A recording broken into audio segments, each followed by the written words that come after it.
Alright, what's up y'all, it's Lake2 here, as you can about to title today's video, here to show you everything you know about Gyarados and Pokemon Champions. Now this is obviously a very popular play from all the way back to Gen 1, I feel like this has been in so many different Pokemon games for that matter too, so Pokemon that many people are comfortable and familiar with obviously as well. So, as you can see, his move pool, we all know it at this point. He can be a setup sweeper with the things like Dragon Dance, he can do big damage and flinch chances with things like Waterfall. Now his speed tier is a little bit odd and like kind of awkward when we talk competitive Pokemon standards. 81 is obviously right in like standard Dragonite territory with like 80. We got obviously a lot of different mons that he easily outspeeds, like Incineroar for instance as well. And being an Intimidate user with his ability is very, very useful, as well as his singles ability, Moxie, can be pretty useful as well. It's a sweeper, as we've already mentioned. But yeah, between all of this stuff with Gyarados, like really good high base stats, not a lot of wasted into his special attack. It's a very min-max Pokemon, all things considered, with really good attack. Solid defenses, you know, obviously you could bulk up the physical defense a little bit with the training points and stuff like that. But good HP, good special defense, solid speed, and really good attack. Also paired with a pretty good defensive typing for that matter too, with water flying. However, very weak to electric. But if you kind of look through the roster here, and I might do that later in the video for you guys as well, there are not a lot of electric type threats in the game other than Rotom is the obvious threat, and then Archaladon Electro Shot in the rain. That's like literally probably the most threatening electric type after that. I am a fan of Heliolisk, but not many people are going to be using him. Things like Morpeko, for instance, as well, Raichu, like all these electric types, Manectric, just not a lot of use when it comes to those types of mons. So not a lot of popular electric types in the current format, and I feel like that's a way that you could really just exploit Gyarados' kind of weaknesses against the format, if you will, because then you're only left with a weakness to rock, and in which case you could probably run a Charty Berry if you'd like to, but I think this is going to be best ran with things like Leftovers and Citrus Berry. Charty Berry being the rock resist for that matter too. And don't get me wrong, rock is a tough thing to be super affected by in this current format with things like Aerodactyl, flinch spamming all over the place, or Garchomp still rocking Rock Slide typically as well. But all things considered, you resist the steel, bug, water, fire, and then fighting moves as well, and then still neutral to a lot, as well as immune to ground, being a flying type, and we will talk about how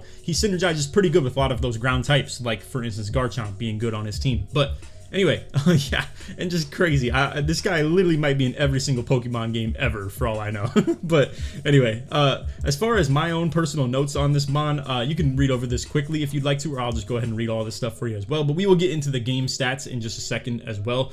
Long story short, good between multiple different roles. He's really good in singles, probably one of the best mons in general, especially non-mega. I feel like this as a non-mega, just being able to set up the way he can is really powerful to be able to bring to a lot of the fights that you would bring in singles. And then in doubles, he can play a lot more of a support, and also will still be seen as his mega as well, considering it'll change his type from water flying into dark. You could carry the stone on him but not actually use it sometimes as well. So what you might do is run two different people with the stone in the same team, and when you get into the game, once you see who they lead or how they've whittled down their team a little bit, you can decide mid-game if you'd like to use the Gyarados Mega Stone or not, or if you want to just leave him standard and then use your Mega Stone on the other person that you brought. So cool little idea with him. He's not super reliant on his items, though it can help quite a bit obviously, so to run a stone on him and not use it can obviously not be helpful, but obviously, you know, the idea of having two on the same team can be really good too. But yeah, our crazy Gen 1 damage dealer from, you know, the really early days isn't only just the damage dealer anymore. With things like Thunder Wave, Taunt, and he's always had these moves for quite a while. I actually don't know how far back, but same with his ability being Intimidate. All of these things have existed for quite a while. However, with the power creep of Pokemon in general, with so many new guys coming onto the scene, like for instance Sneasler, Archaladon, you know, all these crazy Gen 8 and 9 Pokemon that are just completely taking over the game, it does help a lot to have these support moves in your kit, just so you can maintain your spot in the format, just in case you do get power crept a little bit, and in which case that is kind of what's happened to Gyarados a little bit with his speed, in my opinion, sitting in that 81 range. But after one Dragon Dance, realistically, you are outspeeding a lot of things in the format even still. With a little bit of speed investment would probably help, or you might just find yourself only really planning on outspeeding things in the base 100, base 110 range, stuff like that. Things in that 120 might be a little bit harder to get into with your base 81 speed. But anyway, As you can see, desired items, we have Citrus Berry, Walk On for resisting the electric moves and turning your 4x weakness into a 2x weakness. I think this is one though where you could either play around it a little bit by having ground types on your team that you can switch into, or to simply just, you know, keep him away from that type of interaction, because I don't know if running the berry here is exactly the most useful as far as an item goes. But yeah, Citrus and Leftovers I do like quite a bit, and then Mega Stone is something that's pretty consistently run on him as well. So for good allies, offensively, ground types. This is going to really cover your inability to hit things like fire types, you know, pretty well. Also helps you to defensively, we'll talk about that as well, kind of being something that you could pair it with. This doesn't want to be too niche as far as my explanations on this. Consider ground types or Lightning Rod, as I'll talk about in a second here, both pretty good allies, because ground can still cover you from rock types. However, you could cover yourself from rock types as well with your water type moves. It's just that ground is going to be a lot more safe in not exposing itself, especially with that speed tier that we were talking about with Gyarados fitting into. You know, it just can get a little awkward sometimes trying to fight those rock types. Now, if it happens to be Aerodactyl, that's a little bit of a toughie because ground types can't hit it either. So, yeah, Aerodactyl is a really tough case of one of the fastest rock types in the game, and it's very rare for that matter too. But anyway, being a flying type next to ground types as well makes you a pretty good offensive ally.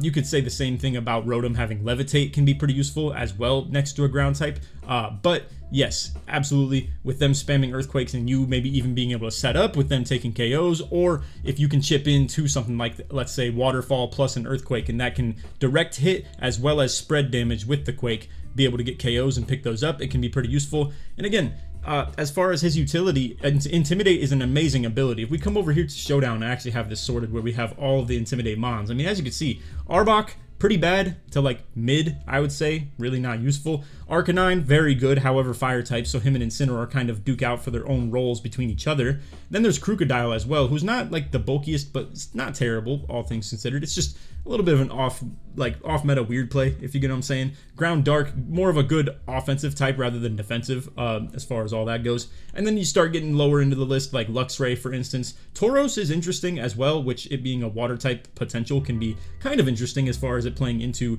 Gyarados' role a little bit. But yeah, as you can see, there's not a whole lot to pick from. So with Gyarados' really good bulk with that 95, 79, and 100 that we were talking about before, and Intimidate, again, being something that's very available to you, this is a really good defensive play, and not a lot of people give him credit for that, all things considered. So anyway, the second idea that we had for allies next to him would be things like Lightning Rod. Now this is very off meta just because they're not quite as good, if we're being completely honest. So things like Raichu, Manectric, Rhyperior, for instance. Manectric is a really interesting play. We could actually come back to this because I actually had him in this list right here. I was looking into him for the team where I was using Soak, but let's just more so think about not his moves and the way I have him set up or anything like that, but more so just the fact that it has Intimidate. So essentially, like, to be able to double Intimidate is kind of crazy in this format for that matter too, and it would cover for a good bit of your weaknesses, not a great amount to be fair, but the fact that, like, you know, Gyarados already can't be hit by ground type moves, so things like Quake hold a little bit less value in that regard.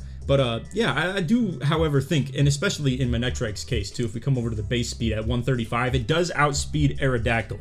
Not Mega Aerodactyl, but regular Aerodactyl. So if you did have something like a Thunderbolt or a Volt Switch, for instance, it actually would help you against that type of a weakness, and double intimidating them on as well would be really a big time shutting down Aerodactyl as well. Even if you couldn't snag the KO first turn and had to get hit by one Rock Slide because of a Focus Sash, that's still insane value. And then you'll have both these guys to pivot back and forth between.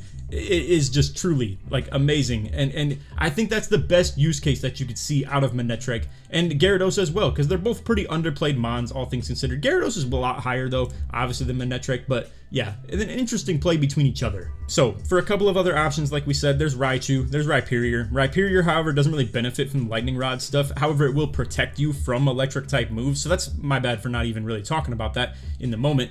Non-Mega Manectric could carry the Lightning Rod. So pretty much a use case that I could imagine for Lightning Rod. However, it's not very great, all things considered, in this current format, because like I just told y'all earlier, Rotom is kind of the main specific threat as far as an actual electric type. But let's say our Chaladon, for instance, right? Let's say our Chaladon's readying an Electro Shot in the rain at your Gyarados, and it is by far the best damage it's going to be able to do into you. You're a pretty good specially defensive mon, all things considered. So like Draco, Flash Cannon, stuff like that, though Draco will do pretty good damage, it's not going to be getting KOs, and then obviously Flash Cannon is going to be terrible. So if you're able to, let's say for instance, switch in Manectric on a turn and be able to Lightning Rod, pull that away from Gyarados, that would be pretty elite. I'm gonna be real. Like, that is very threatening into opposing rain teams, and to be able to stop something like that from happening to your Gyarados is insane value, as well as being able to even, let's say, hit a Dragon Dance maybe or something like that too. Maybe they're readying something like a Hurricane into your other slot that you switch Manectric into. So Manectric not only protected Gyarados from an Electro Shot, but also took the Hurricane at like a really valuable amount where it's not going to do a whole lot of damage.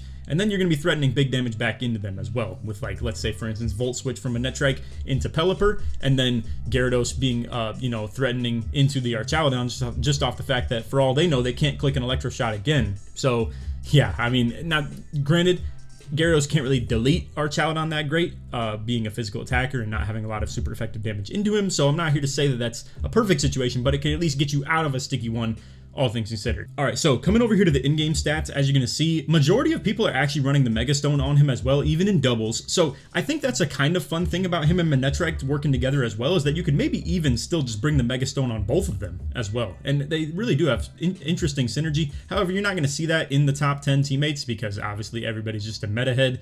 It's understandable. It's a competitive Pokemon game, obviously, right? Not everybody's trying to use something like a Manectric, all things considered. But anyway, as far as the moveset goes, as you can see, 97% are running Waterfall, so that's like a no-brainer for him. It's just the 100% accurate move. That's a physical water type that he gets. He does get Aqua Tail, but that is going to be a 90% accurate move and not exactly what you're trying to see. Not to mention that you still have an added effect of 20% chance of making them flinch, which can be pretty useful. However, like I said, with his speed tier, it's not guaranteed that you're going to be going first. That 81 is very awkward. It's always good to have more, in some people's opinion, maybe not even fully mine, to be honest. But long story short, yeah, whereas if you were something like 50, you'd always go last typically, and then you can expect that. And then if you were like 115 or 120, you could typically expect yourself to go first. Only a couple of select mons would outspeed you. In this case, it's like anything that's base 100 is for sure outspeeding you. Anything that's base 90 is for sure outspeeding you, even if you have like, speed investment pretty often. So you're only really going to outspeed a lot of those like base 60, base 70 type people. So you could even opt out of the speed race, in my opinion, and go a lot more bulky on Gyarados. I kind of would prefer, unless you happen to be going with a Dragon Dance setup, then you do want to invest in your speed because one Dragon Dance could put you over the top of a lot of those base 100 Pokemon. So definitely consider something like that. Now, most of them are running Protect as well. It's a pretty standard move, obviously, especially with your quad weakness to electric. You're going to be able to protect yourself from something like that for a turn, so you don't need a Lightning Rod to be able to save yourself from that or anything. And then, as you can see, majority are running Crunch. Now, that also probably goes hand in hand with the people that are running Mega Gyarados, obviously. So if you want to threaten super effective damage, or stab damage, I should say, with your Mega Gyarados, Crunch is like pretty much the only play.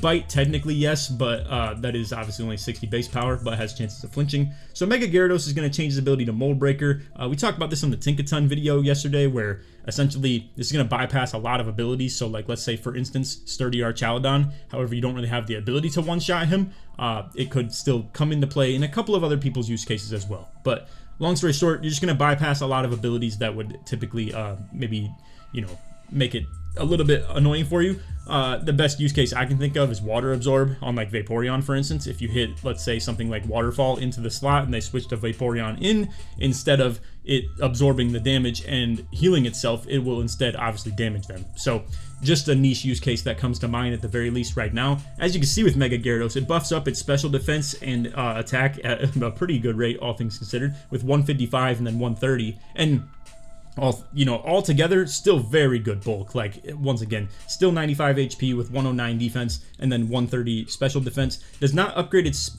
speed at all, and then barely upgrades the special attack by like plus 10. Who cares about that, obviously. As far as the type changes, it does create more super effectivenesses into you, and Fairy being one of them. But when it happens mid-turn, not many people are going to be readying something like, let's say, a bug move into your Gyarados, obviously, right? It's a resistance that now turns into a super effectiveness. So when you can do it mid-turn, it will catch people by surprise quite a bit, and it's going to take a pretty next level read for them to just ready something that is going to be super effective into Mega Gyarados into standard Gyarados. This is something that people wouldn't really see happen much, especially considering this is like a very good secondary Mega Pokemon. Not something you build your whole team around, but carrying the stone on him and just being able to use it when you want to and when you think it's going to be good value, like for instance into opposing psychic types or into opposing, say, ghost types, something like that, to be able to threaten super effective stab damage off that crunch with the Mega Gyarados. So anyway, back into the game stats. Other people are still running things like the support moves like I was talking about, running things like T-Wave, Taunt as well, Helping Hand, and then also I want to chip in an idea for you guys that not many people are running in the game right now, but Icy Wind is a pretty decent move that you could put on Gyarados to drop the speed of both opponents that are on the field, and it can allow your teammates, maybe, let's say, it's more of like a play for next turn kind of play, where Gyarados and its teammate are very likely going to outspeed whatever you just hit with the Icy Wind. It's not going to be great damage considering that your special attack stat is not very good, but it is great speed control. If you wanted to go more permanent speed control into somebody though, the Thunder Wave is pretty elite. It is a 90% accuracy though, obviously Icy Wind being 95 as well. And then Ice Fang is here just to cover for your inability to hit, let's say if you're running, let's say you're running this set right here. You're going Waterfall, Dragon Dance, and then let's say Earthquake, right? So you're trying to be a setup mon, especially in doubles, something like that, going Earthquake and Waterfall. It's going to make it so things like, let's say, dragons or flying types, stuff like that, leaves you a little bit exposed. Ice Fang can cover you on that. So, and same with, obviously, as well, grass types, because ground and water cannot hit super effective, let alone neutral damage into something like that. So the only reason I'd recommend Ice Fang personally is probably that use case of if you're running it with Earthquake as well. Power Whip, not a very accurate move, 85 accuracy. This will cover you against opposing water types, I suppose. But yeah, I don't know. I'm not really as much a fan of this move on a Gyarados, but I do see it from time to time, especially in other people's videos or just, you know, on the game in general. But as you can see, only a 10% rate of use. And then Helping Hand, just being able to priority help your teammate do big damage if Gyarados is too slow. It can help you as the support Gyarados quite a bit, because then once again that can make your utilization a little bit easier, even if you are slower than the opposing mons. So anyway, again, with the items, we got 40% Mega Stone with 18 and 16% on the healing items with Citrus Berry and Leftovers. Wakan Berry at 3.8% use. Choice Scarf is an interesting play for Gyarados. I don't feel like this is a really good fit for that. And then all the way down here with the Charty Berry at 1.2%. Pretty low, all things considered. But again, this is a very good secondary Mega Pokemon. So, most common ally, Garchomp. It's pretty much a no-brainer if we're being completely honest, but a lot of this stuff, as you can see, are just the meta Pokemon. It's pretty standard. And then as for the natures, as you can see, 47% running Adamant, 30% running Jolly, and 13% running Careful. Now, I am a little bit of a fan of Careful, in my opinion, if you want to build a bulky Gyarados because of its base stats being a lot higher on the special defense than physical defense. And then you could put your regular stat point investments over here into things like defense, or, you know, kind of like a build like this, I guess, is kind of where I'm envisioning. And I'd assume something like this is calced out to be very specific, and shout out to whoever did this because it looks pretty diligent and like purposeful, if you know what I'm saying. But majority of stuff is probably going to be, as you can see, just full investment into speed and attack, just trying to make him a setup sweeper. And you know, it's understandable, like he is very capable of that, and with the adamant nature, because attack is its highest base stat, makes a lot of sense. And then Jolly pushes it over the top because you are going to need that speed up investment, especially if you're trying to, let's say, be a Dragon Dance sweeper. I think Jolly makes a lot of sense. So like these three natures all make a lot of sense to pair into, you know, between the bundle of ideas you could run on him. Now, Moxie is an interesting ability where when you get a KO with Gyarados, and it has to be Gyarados getting the final hit, if you know what I'm saying. Like, you can't do 80% of the damage and then someone slower than Gyarados on your team finished it up. It has to be Gyarados getting the KO. But with every KO you get with Gyarados, it will boost up its attack by 1 stage. This is more interesting in singles typically, but in singles in this current format, there's only 3 Pokemon, so it can only be as useful as like getting 2 KOs, and that is, you know, still decent, but not exactly what you're looking for. This is so much better in singles when there are 6 mons on the field, or even in a doubles format where there's more than 4 being brought. So that's why you see Moxie just getting completely outplayed by Intimidate here. And again, Intimidate is an extremely good ability, especially in doubles when you can affect 2 Pokemon at a time with it. So yeah, that between its bulk and its high special defense, and then the fact that you're going to be dropping people's physical attack, you know, it doesn't really even matter that its defense is a little bit outscaled by its special D, because you're just going to be dropping the opponent's attack. So really good Pokemon, and really good support, and really just good versatility. As you can see, it's 42nd in the usage stats here. As we finish up the video here, I'm just going to scroll through slowly so you guys can kind of see like the opposing, you know, electric type threats that we have in the format. So like I said, it's pretty much just going to be Rotom, and then also like, you know, stuff like Archaludon with its Electro Shot. But pure electric types, or like things that are actually threatening electric moves into you, Rotom, again, you know, it's like you can scroll quite a ways down and you just don't see many electric types in the current format. This is our third Rotom, and it's the only 3 electric types we've even seen. Raichu, down at 78. Like, if a Raichu is the most threatening bond into you, I promise you they're not being played very often. And again, Manectric, Heliolisk, those 3 are very underrated, in my opinion. But Ampharos, not played. Jolteon, Bellibolt, not played very often either. I mean, you guys get what I'm saying. It is what it is. Rotom Mo being this low is interesting, but I guess he's getting outplayed by a lot of the other Rotoms. So, all things considered, if you pair all these Rotom's usage stats together, it might be one of the most used Pokemon in general. But anyway, yeah, just wanted to kind of reaffirm to you guys that, like, there aren't really a lot of threatening electric types in the current format. So, anyway, that's all for the video. I hope you all enjoyed. If you did, feel free to drop a like, sub if you're new, turn on noties, all that good stuff. Like always, try 1 to 200 likes. And if you made it to the end of the video and you want to show your support that you did, put Gyarados or put Intimidate in the comments. Show your support to me all the way through. So, anyway, we will be doing a melodic one on this day as well. So later today, I'll be dropping the melodic tips. They're both really interesting use cases where they're really good as a like setup and then a really good support. But yeah, melodic in a bit of a different use case of being a little bit more, not setting up speed-wise, but like setting up for more interesting moves as well. Gyarados obviously just being a little bit more standard with the way that he's going to set up and just KO things. But anyway, that's all for the vid. Hope you all enjoyed. If you want to check out the playlist, it'll be popping up on the screen right now. And on that, take it easy, man. Peace.